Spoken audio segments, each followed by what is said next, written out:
नमस्कार। सुप्रभात। बीए पाठ थर्ड हिंदी साहित्य आधुनिक काव्य, जिसके अंतर्गत हम असाध्य वीणा पर प्रकाश डाल रहे थे, जो एक लंबी कविता है अज्ञे द्वारा रचित। एक पौराणिक कथा के आधार पर ये कविता है। इस पे हमने 2-3 वीडियो में हमने चर्चा की।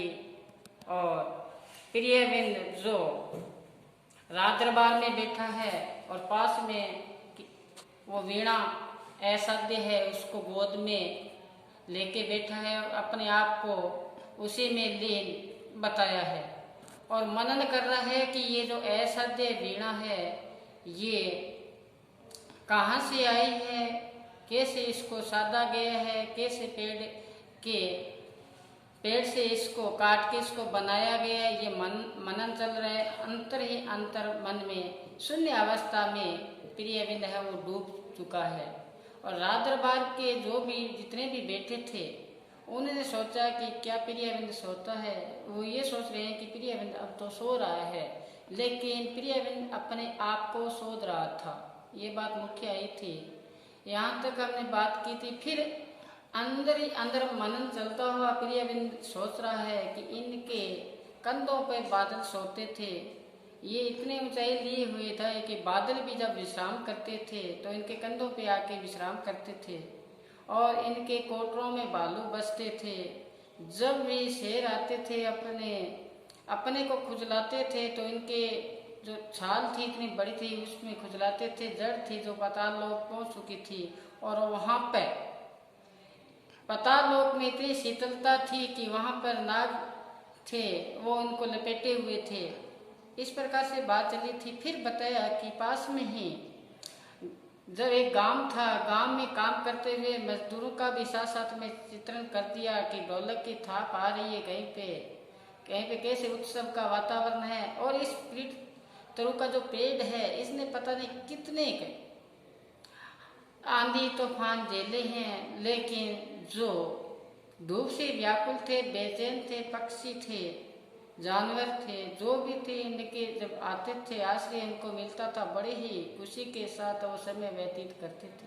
वहाँ पे आके नीचे बैठते थे। ये बताया था। साथ साथ में काफी इनके बारे में हमने चर्चा की थी। जब ढोलक की थाप पड़ती थी सब होते, बारिश का जब टपकना, मोहों का जब टपकना और शीतल चांदनी की पहली जो किरण इनके पत्तों पे गिरना, इस प्रकार से कवि ने यहाँ पे प्राकृतिक दृश्यों को हमारे सामने उपस्थित किया। एक प्राकृतिक तारतम्य को हमारे साथ जोड़कर इस कीट ध्रुव के पेड़ की महिमा का गुणगान किया, किस प्रकार से इनकी महिमा है। ये सब सोच रहा है प्रियविंद अपने बैठे हुए, क्योंकि राजन तो कह ही दिया था कि हार गए मेरे सारे कलावंत। जितने भी आए थे वो सारे अहंकार में भरपूर थे, इसलिए वो सारे के सारे हार चुके हैं। और आप आए हो आगे प्रियविंद। ये शुरुआती की जो पंक्ति थी, आगे प्रियविंद, आप हो तात हो, आप ही मेरे सका हो, विराजो। शासन दिया है, ऐसे बिठाया है कि आज मेरे मन की जो मुराद है वो क्या होगी, पूर्ण होगी। ऐसी आशा के साथ राजा है वो अपने सिंहासन पे बैठे, सब वहाँ पे विराजमान है। ऐसी चर्चा चल रही थी। अब सारी सभा उनको देख रही थी, प्रियविंद को देख रही थी। प्रियविंद अपने आप को खोज रहा था, शून्य अवस्था में चला गया था। अपना ध्यान था प्राण सींच कर, एक पंक्ति आई थी, प्राण सींच कर अपना ध्यान शरीर से निकाल कर सारे का सारा ध्यान कहाँ पर ले आया, यहाँ मस्तक में ले आया। यानी कि इस रूह है, इस शरीर को खाली कर दिया। कहते ना, मरे सो मर जाइए फूट पड़े संसार, ऐसा मरना को मरे दिन में 100 बार। यानी कि वो जीवित ही, अब देखने में वो जीवित लग रहा था, लेकिन उसने क्या खींच लिए, प्राण खींच ली है, ऐसी अनुभूति कर रहे हैं। उस भूल गया सभा को, वो जो वहाँ पे सभा विराजमान थी उसको भी भूल चुका है कि यहाँ पे सभा विराजमान है या नहीं है। जब ऐसा अस्तित्व मिटा देंगे, ऐसा जब शून्य अवस्था में चले जाते हैं, किसी चीज के प्रति समर्पण कर देते हैं, जो असत्य होती है वो भी क्या बन जाती है, सत्य बन जाती है। अब आगे की जो पंक्तियां मैं यहाँ पे लिखूंगा साथ साथ में बोर्ड पे, आप साथ साथ में उतारते जाना। और उसी हिसाब से हम चलते जाएंगे और इस आगे की मंजिल पे हम पहुंचने वाले हैं। तो देखें आगे क्या बताया है, चले बोर्ड पे।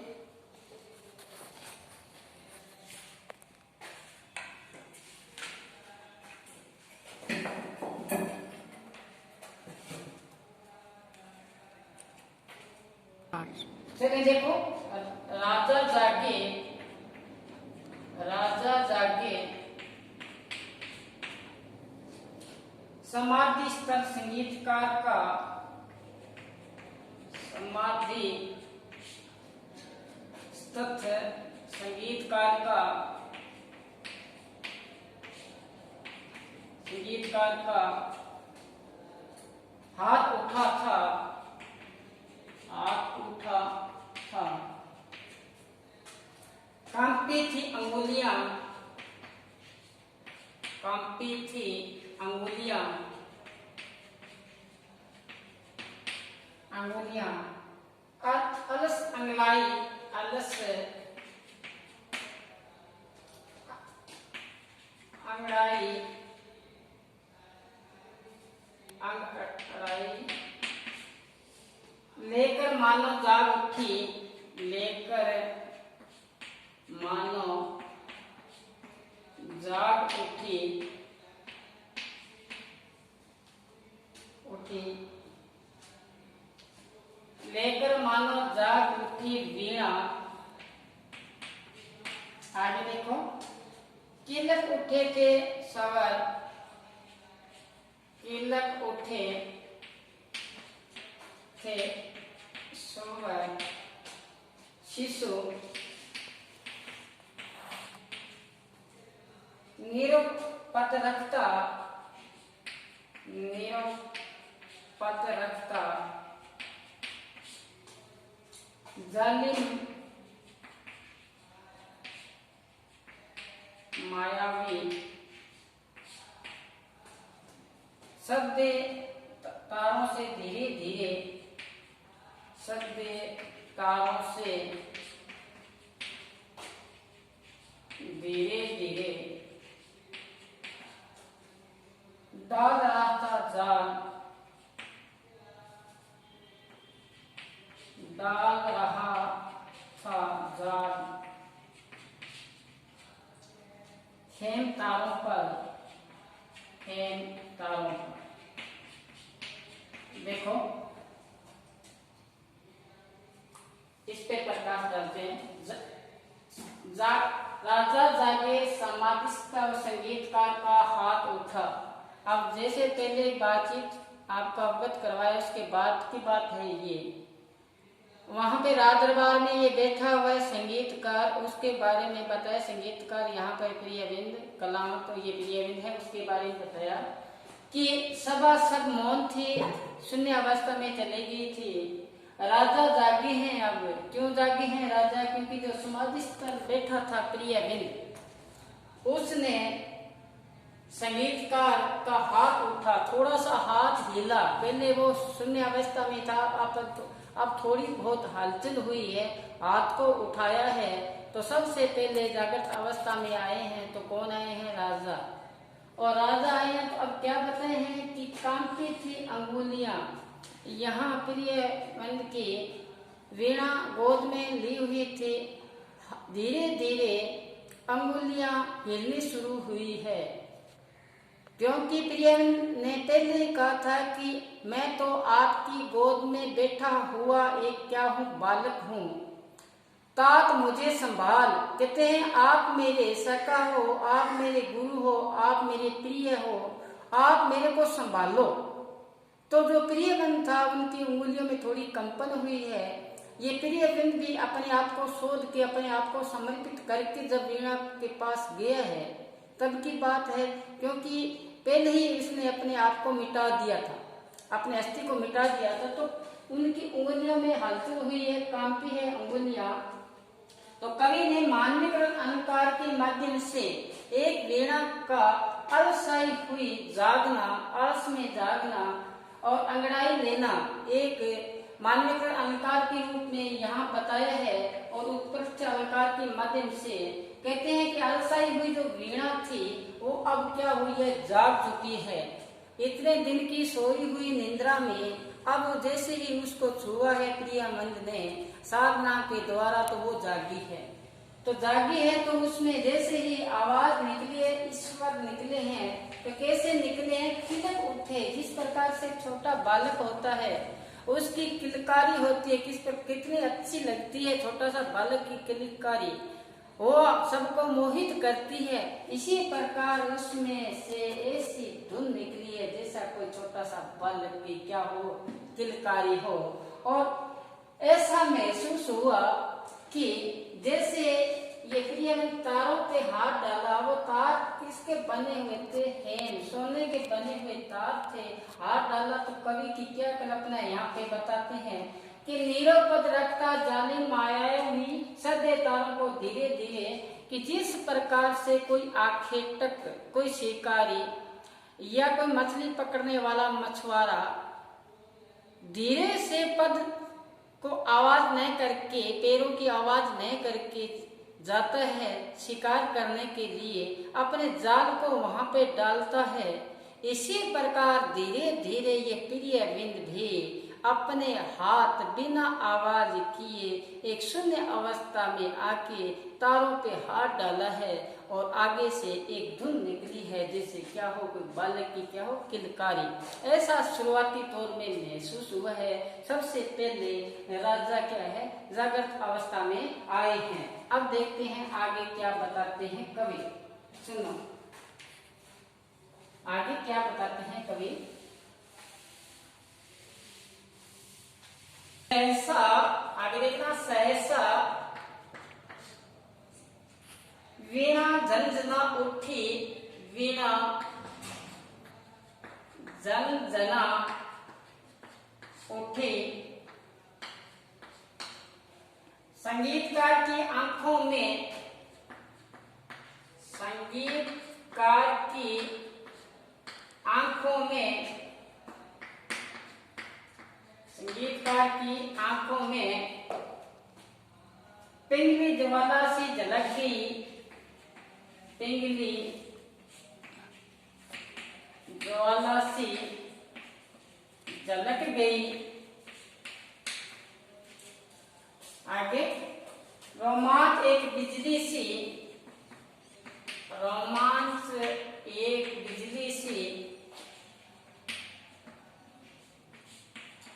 रोमांच एक बिजली सी उसके तन में दौड़ गई, उसके तन में, उसके तन में दौड़ गई। देखो इतने, देखो पहले कि अचानक वो वीणा थी झंझना उठी, ऐसा उसमें संगीत व्याप्त हुआ कि उसने हलचल शुरू की है। तो संगीतकार था प्रियविंद, उनकी आंखों में ज्वाला सी पिंगल गई, ऐसी ज्वाला थी आंखों में, ऐसी तपन थी, वो तपन भी पिंगल चुकी है। तो क्या बताया, एक ऐसा लगा जैसे कोई बिजली हो, बिजली ही कोई तन में दौड़ गई हो, जिससे अचानक क्या आ जाए, ऐसा अचानक कोई ऐसी अनुभूति हो, एक अनोखी ऐसी अनुभूति हो। ऐसा लगा किसको, प्रियविंद को, कि जैसी वीणा झंझना उठी है, संगीतकार की आंखों में पिंगली हुई ज्वाला से क्या लगी, झलक गई थी। एक ऐसा प्रियविंद को लगा जैसे उसके तन में क्या दौड़ चुकी है, बिजली दौड़ चुकी है। आगे देखें कि अवतरित हुआ संगीत, अवतरित हुआ संगीत, ऐसा एक संगीत वहां पर उपस्थित हुआ है। तो क्या बताते हैं कि संगीत कौन सा था, स्वयंभू था, जो खुद भी क्या था, ब्रह्मा था, खुद भी विधाता था, ऐसा खुद ईश्वर था, ऐसा अवतरित हुआ है वहां पे। तो शंभू था, जिसमें सोता है अखंड, जिसमें सोता है अखंड। देखो उस वीणा में ऐसा महसूस हुआ कि पूरा का पूरा ये विधाता है इस विधाता ने इस सृष्टि की रचना की है। जो कुछ व्याप्त है वो किसमें है? वीणा में है। ऐसा वहां पे संगीत व्याप्त हुआ, वो संगीत किसका था? विधाता का था, ईश्वर का था, जिसमें पूरा सोता है अखंड, उसमें सारा विराजमान है पूरा ये नौखंड धरा। आगे कि अब डूब गए सब एक साथ, डूब गए सब एक साथ, वहां पे जितने भी सभा में विराजमान थे वो सारे के सारे एक ही विचारधारा में डूब चुके हैं और उनको कोई चीज की अनुभूति नहीं हो रही है, सिर्फ वो ही सभी में एक जैसी अनुभूति हो रही है, किसी को कोई अन्य चीज की अनुभूति नहीं हुई। तो डूब गए सब एक साथ, और क्या बताए हैं? सब अलग अलग। अब जब वीणा का आगे उदय हुआ, वीणा का जो स्वर निकला आगे किस प्रकार से हुआ उसके बारे में मैं आगे बता रहा हूँ। यहाँ पे देखो कि यहाँ तक आपको समझ में आ गया कि वीणा जब झंझना होती है, संगीतकार है, उनकी पिंगली ज्वाला सी झलक गई थी और ऐसा लगा जैसे तन में क्या उमड़ चुकी है, बिजली आ चुकी है। अब ऐसा वहां पर संगीत अवतरित हुआ है जैसे स्वयंभू हो और जिसमें सारा ब्रह्मांड अखंड उसमें विराजमान हो। तो आगे देखिए हम, राजा ने अलग सुना, जय देवी यश काय, जय देवी यश काय, वरमाला लिए, वरमाला लिए गाती थी मंगल गीत, गाती थी मंगल गीत। अब सुनो, अब जो भी संगीत वहां व्याप्त हुआ है, वहां से सुर निकले हैं, तो कैसी अनुभूति हुई? ऐसी अनुभूति हुई जैसी वहां सभा में वर्ती थी, जैसे उनमें उनकी भावना थी, वैसे वैसे उनको सुनाई दिया। बहुत बड़ी बात है ये सुनना गौर से, कि सभा में जितने भी विराजमान थे उन्होंने अलग अलग से सुना इसको, कि जैसे जिसकी वर्ती थी वैसे ही सुना। कहते हैं जहां आशा वहां वासा, जहां आशा रखोगे वहीं अपनी वास बन जाएगा। तो इसी प्रकार से यहाँ बताया है। तो राजा ने किस प्रकार से सुना, रानी ने किस प्रकार से सुना, और राज दरबार में बैठे हुए जितने भी सभा थी उन्होंने किस प्रकार से सुना है उसके बारे में बताया है। कहते हैं ना कि जहाँ आशा वहां वासा, जहाँ अपने क्या कहते हैं कि इच्छा होती है वही मन जाता है, इसी प्रकार से यहाँ बताया। तो राजा ने अलग सुना, राजा ने क्या सुना? ऐसा लगा वहां से जैसे वीणा झंझना उठी है, तो राजा को ऐसा लगा कि जय देवी है ना, जो यश की जो देवी है जय देवी, वो उनके स्वागत करने के लिए क्या लाई है? माला लाई है। राजा वहां बैठा है लेकिन उसको ऐसा प्रतीत हो रहा है कि आज तेरी विजय हो चुकी है, यश देवी है जो, वो तेरे लिए ऐसी माला लाकर आपका अभिनंदन कर रही है और साथ में गीत गा रही है। वो कौन सी है? कौन सा गीत है? मंगलाचरण गीत गा रही है। ये आपकी बढ़ियाई का गीत गा रही है, आपके ये यश का गीत गा रही है, आपके यशों का गान कर रही है। वो किसके द्वारा? मंगलाचरण गीत के द्वारा। ये राजा ने सुना, ऐसा जिसमें संगीत निकला है। आगे देखिए हम, राजा ने सुना अलग से कि जय देवी यश गाय, वर्ग की माला लिए गाती थी मंगल गीत। आगे क्या बताए हैं देखना कि गीत दूध क्या है? दुदम्बी, दुदम्बी दूर कहीं बजती थी, दूर कहीं बजती थी, बजती थी। राज मुकुट सहसा हल्का हो आया, राज मुकुट सहसा हल्का हो आया,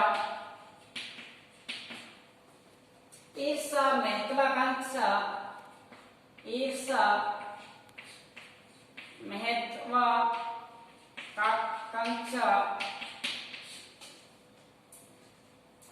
द्वेष, चाटुकता,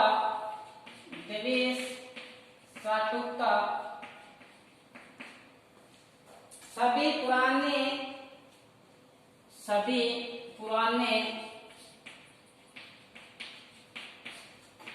पुराने लंगड़े जल गए, निखर आया जीवन कंचन, निखर आया जीवन कंचन। देखो, यश की देवी वरमाला लिए हुए उनका स्वागत कर रही है और आगे राजा को क्या लगा कि चारों तरफ से नगाड़े ही नगाड़े बज रहे हैं मेरे जीत के। मैंने ऐसी जीत हासिल कर ली जीवन में जिससे दुबंबी दूर कहीं बजती थी और मेरा जो मुकुट था वो आज ऐसा लगा हल्का हो गया। मुकुट का हल्का होना इसका मतलब ये होगा कि इसका जो अंत्यकरण था राजन का वो क्या हुआ, साफ हो गया, शुद्ध हो गया। तो आगे की पंक्ति में स्पष्ट कर दिया कि इनके अंदर जो ईर्षा थी, कुछ पाने की जो आकांक्षा थी, महत्वाकांक्षा थी, उसके अंदर द्वेष था, चाटुता थी, वो सभी के सभी पुराने लुंगड़े थे, वो क्या थे, जड़ गए थे। सारे के सारे अंदर से जड़ गए और एक निर्मल पाक पवित्र ऐसा हृदय इनके अंदर अंतःकरण साफ हो गया। ऐसा राजा ने उस संगीत के माध्यम से सुना जो ऐसा वीणा थी उसमें संगीत निकला है। आगे देखो कि सभी पुराने लुंगड़े झड़ के निखर आया जीवन कंचन, निखर आया जीवन कंचन। ये सोने रूपी जो काया थी, कंचन का मतलब सोना, सोने रूपी जो काया थी वो ऐसे निखर आई थी जिस प्रकार से महिलाएं आभूषण धारण करती है। तो आपको पता है कि कितने चरणों में जाके ये गले में आता है, उसको तपा के उसको अग्नि के आगे समर्पित करके फिर जाके ये आभूषण बनता है। तो ये बात बताई है कि जीवन के वो कंचन रूपी जीवन है उसमें निखार आ गया। तो आज बस इतना ही। आगामी क्लास में एक इसकी क्लास और होगी, उसमें हम पूर्ण करने की कोशिश करेंगे। बस आज इतना ही। घर पर रहें, सुरक्षित रहें और साथ साथ में अपना जो देह है पढ़ते रहें और सुरक्षित रहें। धन्यवाद।